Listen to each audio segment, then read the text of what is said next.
Depois disso, olhei e vi que se abriu no céu o santuário, o tabernáculo da aliança. Saíram do santuário os 7 anjos com as 7 pragas. Eles estavam vestidos de linho puro e resplandecente, e tinham cinturões de ouro ao redor do peito.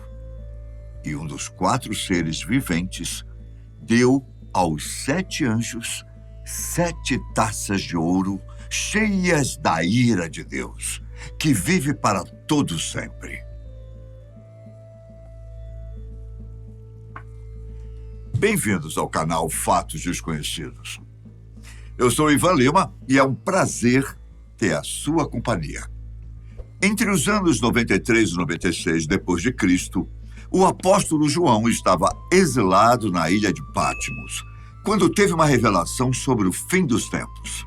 Foi ele o responsável por escrever o livro de Apocalipse, o último da Bíblia, com uma atmosfera profética sobre o que a humanidade enfrentará. Nele é mencionado vários pontos famosos no cristianismo, como os Cavaleiros do Apocalipse, a Grande Tribulação, os 7 selos, as 7 trombetas e o assunto de hoje, as 7 taças da ira de Deus. Todas elas serão derramadas por anjos sobre a terra, em um período em que a maldade do ser humano terá chegado ao ápice por causa do domínio do anticristo. Embora elas sejam descritas depois da 7ª trombeta, acredita-se que as taças não serão derramadas logo depois, de forma cronológica, mas sim que estão conectadas de forma paralela e progressiva com os acontecimentos de Apocalipse. Não é à toa que muitas aflições geradas pelas trombetas têm ligações com a ira de Deus, que atormentará as pessoas que não tiverem seus nomes escritos no livro da vida, ou seja, que não se arrependeram dos pecados. Resumidamente, enquanto as trombetas são uma espécie de advertência à humanidade para que os pecadores se arrependam, as taças dos 7 anjos seriam a conclusão, o juízo total da ira de Deus. No versículo 2 do capítulo 16 de Apocalipse, é descrito o derramamento da primeira taça. Nesse momento, João de Patmos vê que abriram-se feridas malignas e dolorosas naqueles que tinham a marca da besta e adoravam a sua imagem.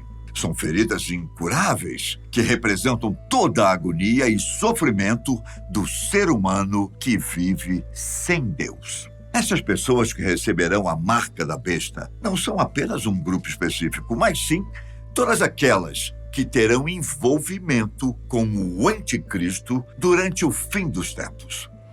Enquanto elas passarão por momentos de dor, aqueles que tiverem Deus no coração não serão contaminados com essas feridas malignas.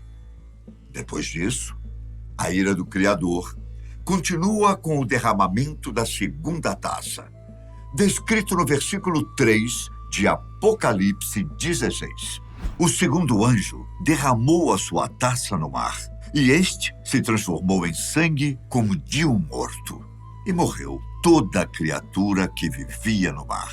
É importante lembrar que quando a 2ª trombeta foi tocada, 1/3 da vida marinha morreu no processo. Com a chegada da 2ª taça, não sobrou mais nenhuma vida no mar, deixando os oceanos completamente mortos. O que esse trecho quer mostrar é que o juízo de Deus fará com que até mesmo a natureza entre em colapso. Já no versículo 4, um 3º anjo derramou a 3ª taça nos rios e nas fontes de águas, e elas se transformaram em sangue. O objetivo aqui é punir os pecadores que derramaram o sangue de profetas e santos de tempos antigos, pois quando as fontes de água doce se tornaram sangue, os chamados ímpios terão que beber o sangue desse julgamento de Deus. Esse ato também é uma espécie de castigo em nome das pessoas que foram mortas quando o quinto selo foi aberto. Na ocasião, elas foram assassinadas por conta da fé que tinham e pediram a Deus por justiça contra os responsáveis por suas mortes.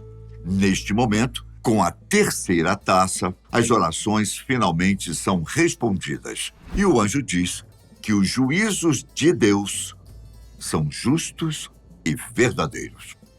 Mas para frente, no versículo 8, outro anjo derrama a quarta taça, uma das mais assustadoras e dolorosas desse momento.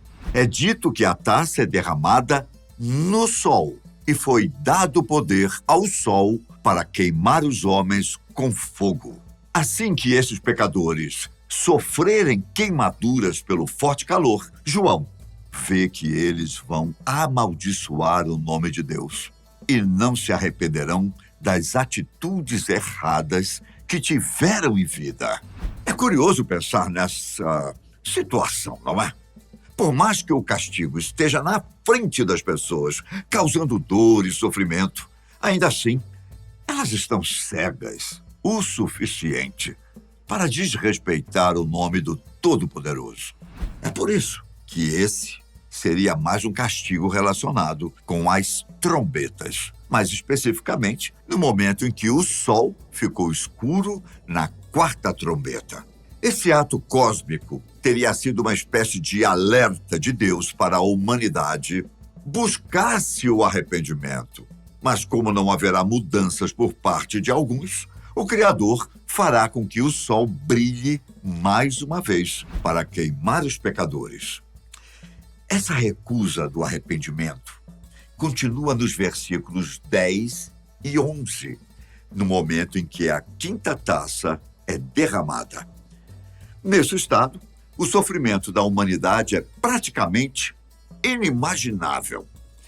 Os pecadores já tiveram feridas dolorosas, perderam os alimentos do mar, estão bebendo sangue e foram queimados pelo sol.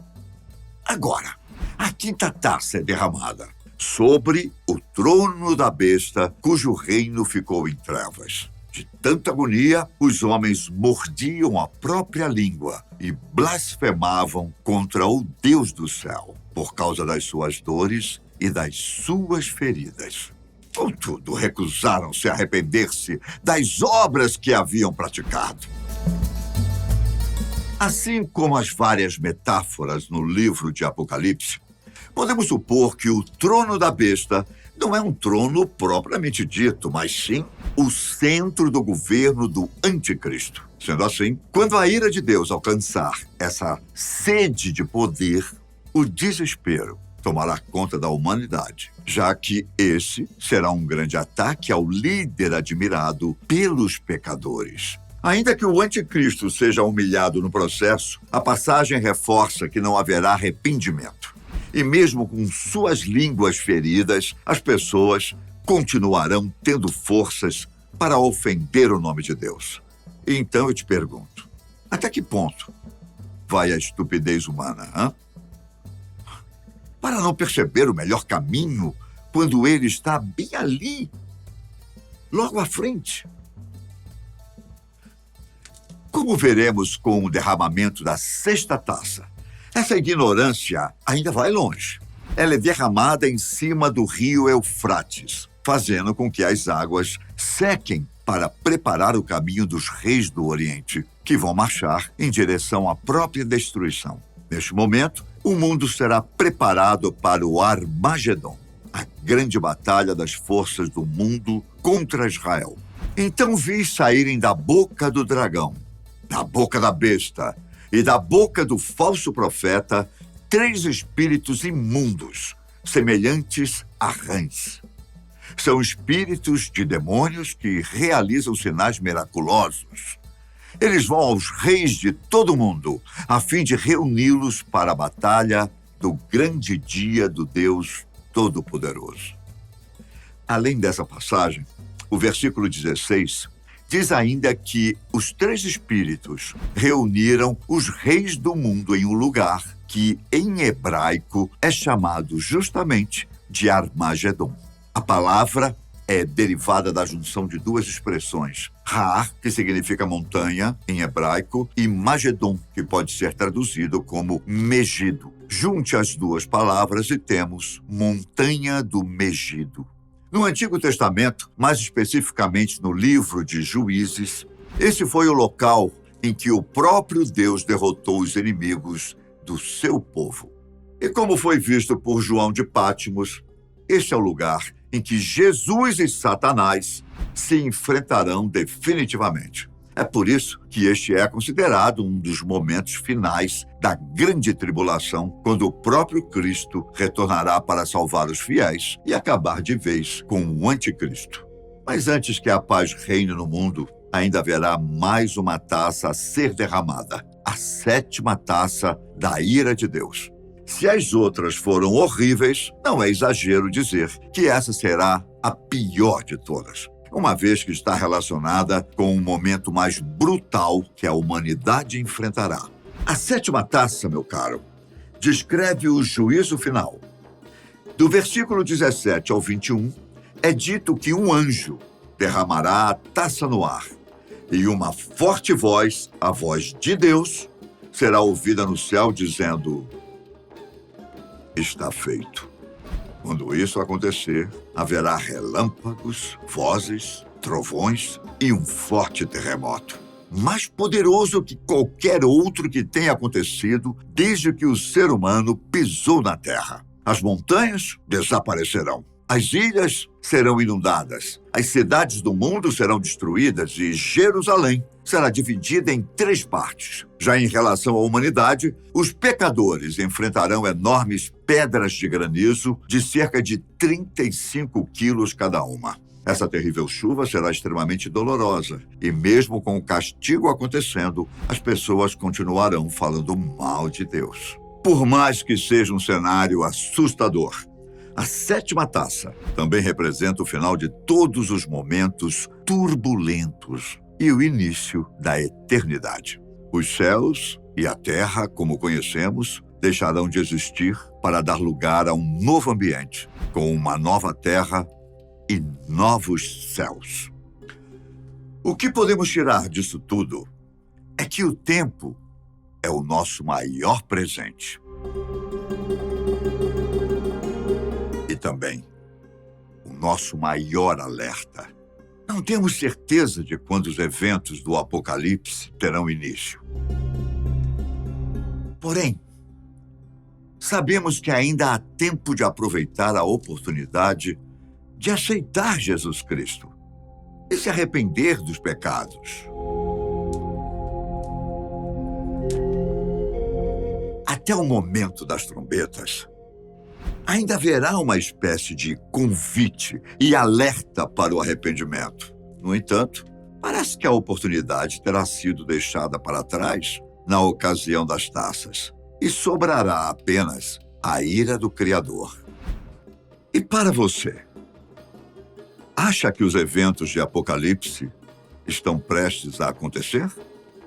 Ou será que já estamos vivendo o início do fim? Me diga a sua opinião nos comentários. E até a próxima. Fique com Deus. Tchau.